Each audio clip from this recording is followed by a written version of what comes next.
அதுக்கு பேர் தான் மதுராபுரி. அதாவது இதுக்கு அர்த்தம் தேன் நகரம் அப்படிங்கிறது. நம்ம எல்லாருக்குமே தெரியும், மதுரை பாண்டியர்களோட தலைநகரம். அவங்களோட அரசவையில நிறைய கவிஞர்கள், புலவர்கள், அறிஞர்கள் எல்லாம் இருந்தாங்க. அவங்க தான் நிறைய சங்ககால இலக்கியங்களை எழுதியிருக்காங்க. பாண்டியர்களுக்கு அப்புறம் சோழர்கள் ஆட்சிக்கு வந்தாங்க. ஆனா கொஞ்ச நாள்ல திரும்பவும் பாண்டியர்களே ஆட்சியை பிடிக்கிறாங்க.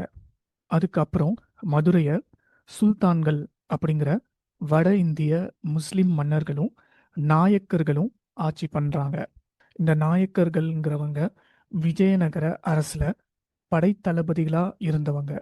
இவங்க மதுரையை பிடிச்சு தனியா ஆட்சி பண்றாங்க. இந்த நாயக்கர்கள்ல ரொம்ப பிரபலமானவர்